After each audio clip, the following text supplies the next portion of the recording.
नमस्कार विद्यार्थी मित्रांनो, मी प्रियांका कुंभार B.Ed प्रशिक्षणार्थी. आपण एक्सपान्शन फॉर्म्युली म्हणजेच विस्तारित सूत्रे वापरून उदाहरणे कशी सोडवायची याचा अभ्यास करणार आहोत. मागच्या व्हिडिओमध्ये आपण एक्सपान्शन फॉर्म्युली ऑफ ॲडिशन म्हणजेच विस्तारित सूत्र वजाबाकीचं याचा अभ्यास केला. आज आपण एक्सपान्शन फॉर्म्युली म्हणजे विस्तारित सूत्र याचा नेक्स्ट फॉर्म्युला बघणार आहोत. एक्सपान्शन फॉर्म्युलीचा नेक्स्ट फॉर्म्युला आहे a minus b square is equal to a square minus 2ab plus b square. या फॉर्म्युलामध्ये इथं आपणाला कोणतं साईन दिसतं आहे? मायनस.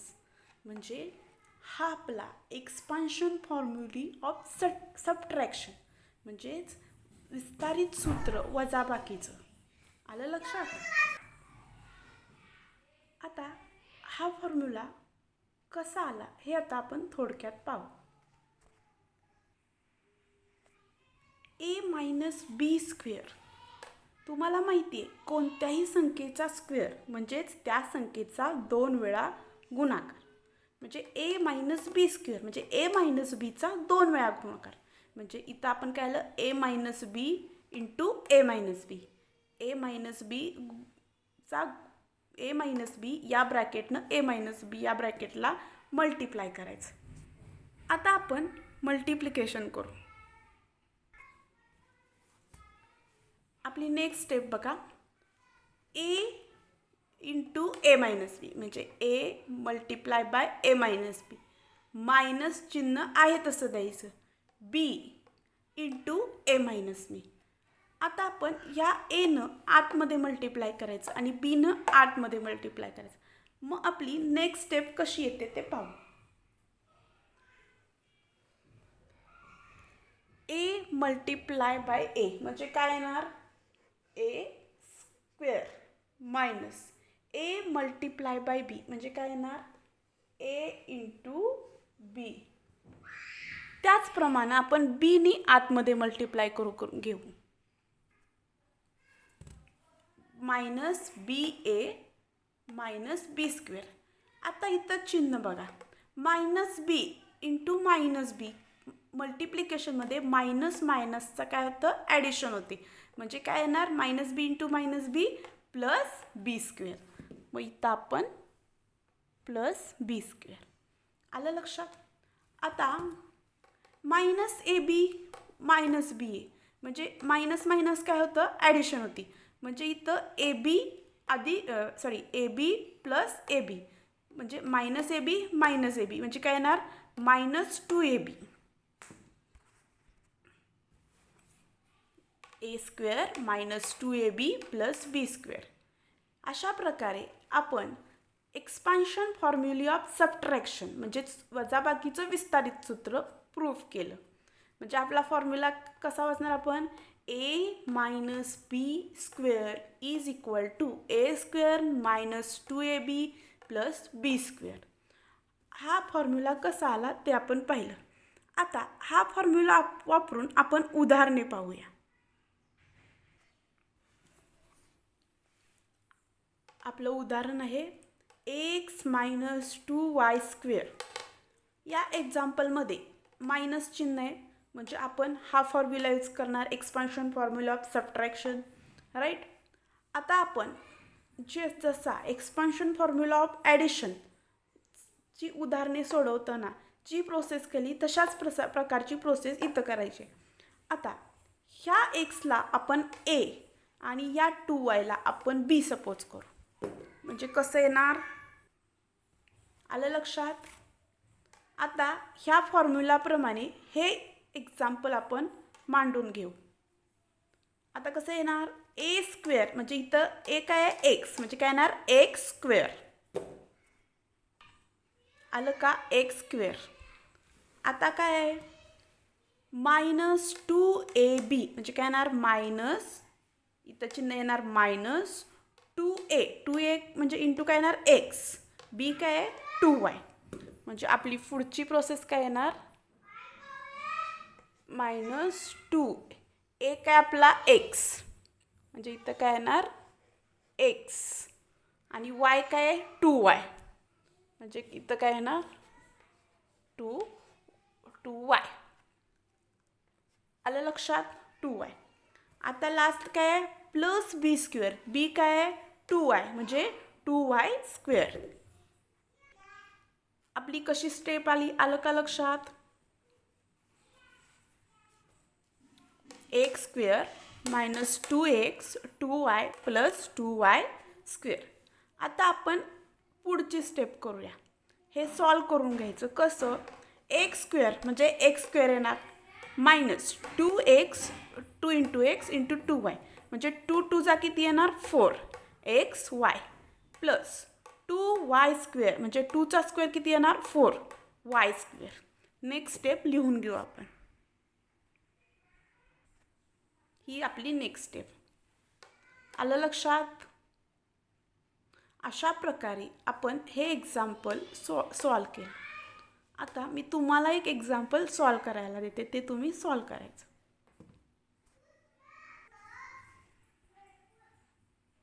नेक्स्ट एक्झाम्पल आपलं आहे 2x मायनस 4². हे एक्झाम्पल तुम्ही सॉल्व करा.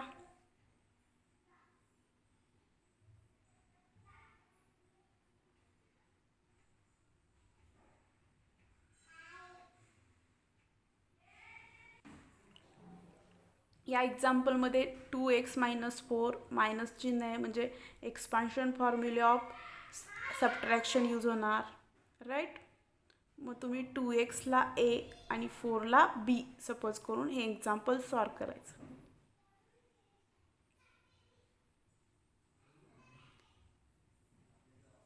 एक्झाम्पल सोडवताना चिन्हांकडे लक्ष द्यायचं. आपण स्क्वेअर करताना पण चिन्हांकडे लक्ष द्यायचं.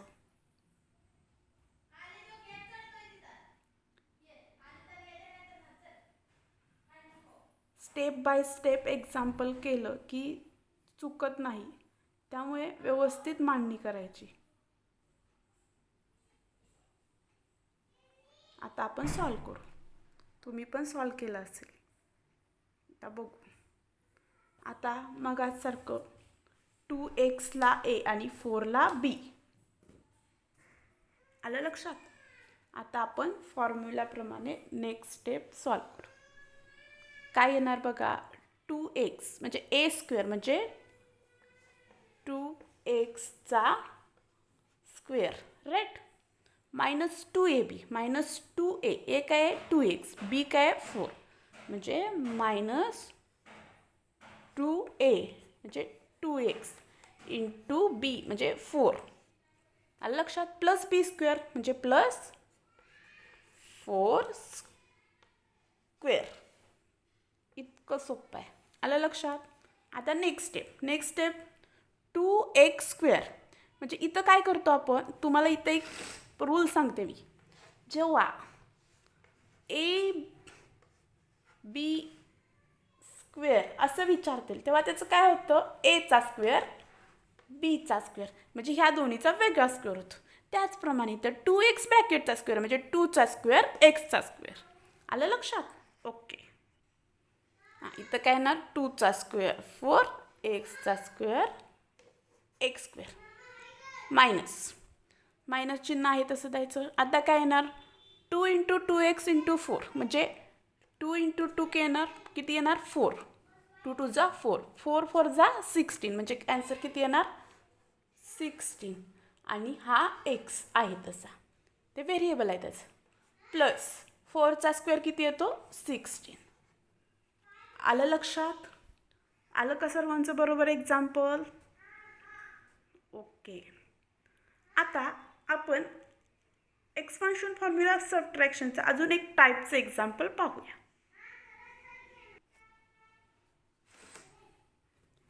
आता बघा 98² हे आपलं नेक्स्ट एक्झाम्पल आहे. आता आपण जेव्हा एक्सपान्शन फॉर्म्युली ऑफ ॲडिशन बघितलेला तेव्हा काय केलेलं, असं काहीतरी घेतलेलं एक्झाम्पल, राईट. ह्याच्यामध्ये 102² ह्याचं काय केलेलं आपण ॲडिशनच्या फॉर्ममध्ये केलेलं. कसं केलेलं, 100 + 1 स्क्वेअर. आठवते? आणि काय केलेलं नंतर त्याला ॲडिशनचा फॉर्म्युला म्हणजे एक्सपान्शन फॉर्म्युला ऑफ ॲडिशनचा यूज केलेला. त्याचप्रमाणे आता इथं आपला एक्झाम्पल काय आहे 98 स्क्वेअर. 98 स्क्वेअर आहे राईट. मग आता इथं काय होणार आपण ह्याचा फॉर्म कसा मांडायला पाहिजे आपल्याला मायनसचा फॉर्म मांडायला पाहिजे. मग आता आपण काय करू शकतो 98 स्क्वेअर म्हणजे 100 - 2 स्क्वेअर येऊ शकतं ना. 100 - 2 स्क्वेअर आलं का आपलं मायनसच्या फॉर्ममध्ये 98 स्क्वेअर. 100 - 2 किती येतं 90 म्हणजे मी फक्त काय केलं इथं 100 - 2 स्क्वेअर केलं आलं. आणि आता आपण एक्सपान्शन फॉर्म्युला ऑफ सबट्रॅक्शन याच्यासाठी यूज करूया. आलं का लक्षात.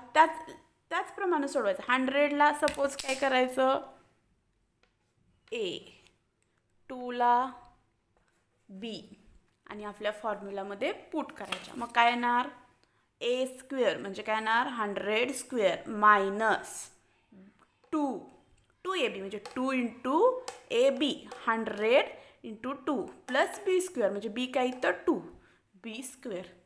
या झालं आलं का लक्षात. आता तुम्ही नेक्स्ट स्टेपमध्ये काय करणार 100चा स्क्वेअर मायनस याचं मल्टिप्लिकेशन प्लस 2चा स्क्वेअर. आलं लक्षात. करा आता बरं पुढची स्टेप तुम्ही 100चा स्क्वेअर करा 10,000 मायनस 2 × 2 4 × 100 400 प्लस 2चा स्क्वेअर किती येणार 4. आलं लक्षात. नेक्स्ट स्टेप बघा काय आली 10,000 मायनस 400 प्लस 4. आलं का लक्षात. आलं का लक्षात.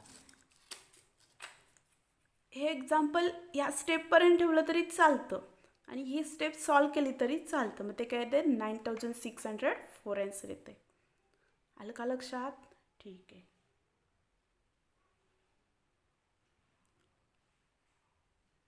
आता या पद्धतीचं अजून एक एक्झाम्पल मी तुम्हाला होमवर्कला देते. एक्झाम्पल लिहून घ्या 96 स्क्वेअर. हे एक्झाम्पल सॉल्व करून तुम्ही मला त्याचं ॲन्सर सांगायचं आहे. सॉल्व करून ते ॲन्सर मला पाठवायचं आहे. आलं लक्षात. आता आपण अजून एक एक्झाम्पल बघूया. एक्झाम्पल रीड करा सगळ्यांनी. 2p - 3q square. चिन्ह कोणतं आहे मायनस म्हणजे फॉर्म्युला कोणता होणार एक्सपान्शन फॉर्म्युला ऑफ सबट्रॅक्शन विस्तारित सूत्राचा वजाबाकीचा फॉर्म्युला. आता नेहमीप्रमाणे काय करायचं first is this A this B. A B आलं लक्षात. हां आता आपण एक्झाम्पल सॉल्व करूया. काय येणार फर्स्ट स्टेप A स्क्वेअर म्हणजे काय ना 2p स्क्वेअर. त्याचप्रमाणे काय येणार 2ab म्हणजे 2ab म्हणजे 2 × 2p 2p 3q. काय आलं 2p - 2 × 2p 3q आणि प्लस 3qचा स्क्वेअर. इथं कोणतं साइन येणार प्लस. आलं लक्षात. आता काय करणार आपण रूल 2p स्क्वेअर म्हणजे 2चा स्क्वेअर pचा स्क्वेअर किती येणार 4p स्क्वेअर मायनस इथे काय येणार 2 × 2p 3q म्हणजे ह्याचं मल्टिप्लिकेशन 2 × 2 4 4 × 3 12 pq त्याचे व्हेरिएबल्स आहे प्लस 3q स्क्वेअर म्हणजे 3चा स्क्वेअर qचा स्क्वेअर 3चा स्क्वेअर 9 qचा स्क्वेअर q स्क्वेअर. आली का आपली स्टेप लास्ट ॲन्सर. समजलं तुम्हाला. अशा प्रकारे आपण काय केलं आज एक्सपान्शन फॉर्म्युला ऑफ सबट्रॅक्शन म्हणजे विस्तारित सूत्र वजाबाकीचं यूज केलं आणि आपण त्याची उदाहरणे बघितली. आता तुम्हाला अशा प्रकारची अनेक उदाहरणं आली तरी ती तुम्ही इझिली सोडवू शकता. आलं लक्षात. आता तुम्हाला होमवर्क देते मी. तो लिहून घ्यायचा.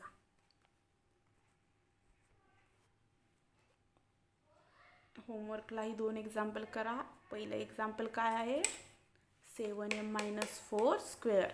दुसरं एक्झाम्पल काय आहे, 99 स्क्वेअर.